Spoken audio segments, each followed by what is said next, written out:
Everyone, welcome to the class. And आज हम करने वाले हैं चंडालिका बाय रविंद्रनाथ टैगोर। आज के इस वीडियो में हम लोग सिर्फ समरी देखने वाले हैं। In the next video will go through it line by line. ठीक है, तो चंडालिका जो है वो इंस्पायर्ड है एक लेजेंड से, राइट। और उसके बाद इस कहानी को सुनने के बाद जो लिखते हैं रविंद्रनाथ टैगोर वो उससे काफ़ी डिफरेंट होता है। कुछ चीज़ें सेम हैं बट उस जिस तरह से टैगोर उसको इंटरप्रेट करते हैं, जिस डायरेक्शन में ले जाते हैं वो अलग है। तो आइए सबसे पहले वो लेजेंड सुन लेते हैं। क्या है लेजेंड? ये है कि आनंद नाम का एक डिसिपल था या बुद्ध को मानने वाला एक योगी था, आनंद नाम का। वो एक बार एक गांव से गुजर रहा होता है जो कि एक लोअर कास्ट, नीचे जाति के लोगों का गांव होता है। कौन सी नीचे जाति? चंडाल गांव, ठीक है, चंडाल लोगों का। तो वहाँ से जब वो जाते हैं तो कुएं के पास उनको एक लड़की दिखती है एंड आनंद उनसे पानी पीने के लिए मांगते हैं।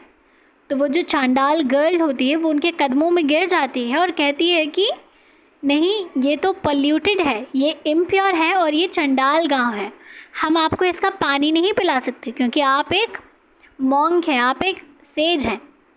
तो आनंद फिर उससे कहता है कि ये ऊंचा नीचा होता क्या है, और तुम्हारा कास्ट तुम्हारे बर्थ से डिफाइन हुआ है, और बर्थ तो एक एक्सीडेंट है, कौन कहाँ पैदा होता है उसका हम लोगों का क्या कंट्रोल, राइट। एंड असल में इस कास्ट और जाति के लिबादे या इस पर्दे के पीछे सबको एक इंसान है, सबका हक है। और ये कहने के बाद चंडालिका, वो जो चंडाल गर्ल होती है, वो काफ़ी ज़्यादा इन्फ्लुएंस हो जाती है आनंद से एंड वो उसको अपने मटके से पानी डाल के पिलाती है। और जब वो मटके से पानी डाल रही होती है तो आनंद चुल्लू बनाकर अपने हैंड्स को कप का शेप का बनाकर उससे पानी पीते हैं। एंड ये एक्शन देखकर चंडालिका बहुत ज़्यादा इम्प्रेस हो जाती है आनंद से एंड फिर वो उसके अपने मन में उनको पाने का प्लान्स बनाने लगती है। बट ये तो एक भिक्षु थे, एक मॉन्क थे आनंद, तो वो चले जाते हैं वहाँ से क्योंकि मॉन्क्स वर्ल्डली डिज़ायर्स और वर्ल्डली परसूट्स के पीछे नहीं होते। देन चंडालिका क्या करती है, वो अपनी मदर के पास जाकर उनसे कहती है कि एक मैजिक स्पेल कास्ट करें आनंद के ऊपर ताकि वो खुद चलकर चंडालिका के पास आए। एंड वो जो स्पेल होता है वो इतना पावरफुल होता है और वो काम कर जाता है कि आनंद खुद चलकर चंडालिका के घर आते हैं। एंड वो जब वहाँ पे आते हैं तो उनके फेस पे गिल्ट और रिमोर्स साफ साफ दिख रहा था क्योंकि वो जो मैजिक स्पेल कास्ट होता है उनके ऊपर, वो उनके बॉडी को कंट्रोल कर लेता है, पर उनके माइंड में उनका कॉन्शियसनेस तो अभी भी अवेयर है ना, वो तो अभी भी जागरूक है अपने अंदर। उनको पता है कि वो जो आए हैं वो गलत है, वो जहाँ आए हैं वो गलत कुछ होने वाला है। तो वो अपने मन में प्रे करते हैं बुद्ध से कि वो इस मैजिक स्पेल को कास्ट को कट ऑफ कर दे, ठीक है, को ब्रेक कर दे। एंड उनका प्रेयर सुन लिया जाता है एंड देन वहाँ से जैसे वो आए होते हैं प्योर, उसी तरह से वो प्योर वहाँ से वापस जाते हैं। तो ये था लेजेंड। इस लेजेंड में चंडालिका को एक विकेड, ईविल और लस्टफुल गर्ल की तरह दिखाया गया है कि वो अपने लस्ट को पूरा करने के लिए कुछ भी कर सकती है, राइट।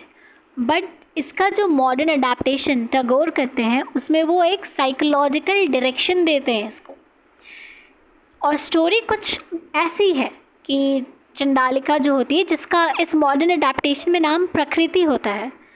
प्रकृति कुएं से बीच दोपहर में पानी निकाल रही होती है एंड उसकी मदर उसके पीछे आती है एंड उससे बातों के दौरान उनको पता चलता है कि कुछ दिन पहले एक भिक्षु आनंद नाम का आया था और वो चंडालिका के हाथ से पानी पिया था।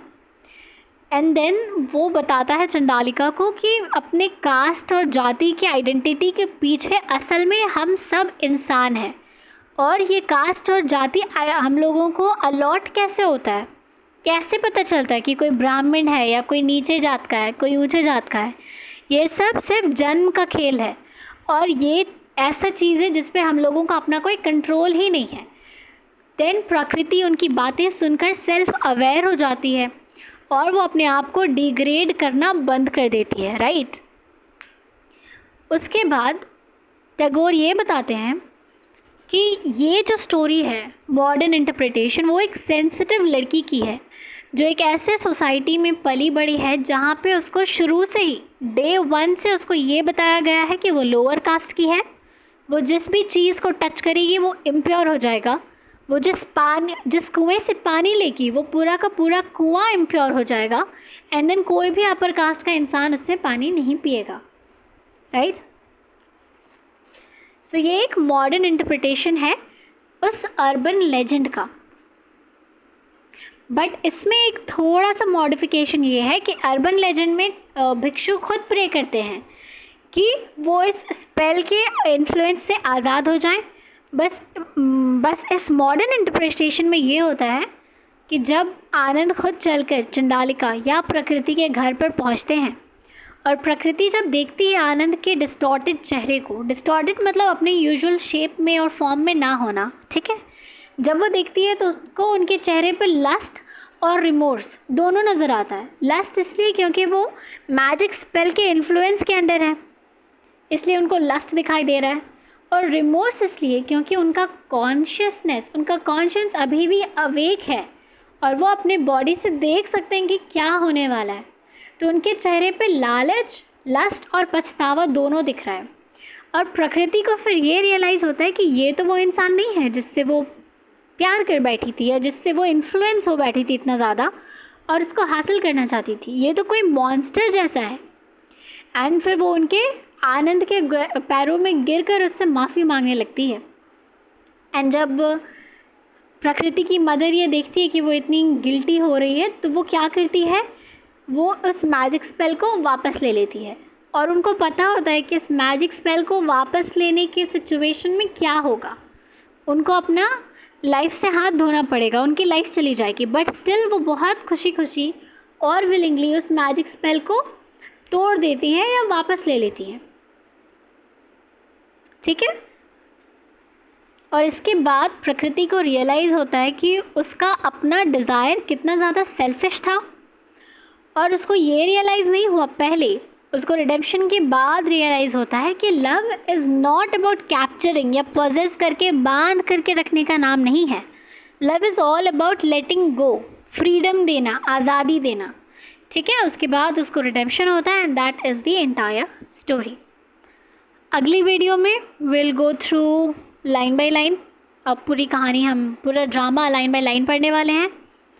और या दैट्स इट। अगर पसंद आया तो लाइक कर दें और अगर कोई सजेशन हो तो वो कमेंट बॉक्स में डाल दें। Thank you.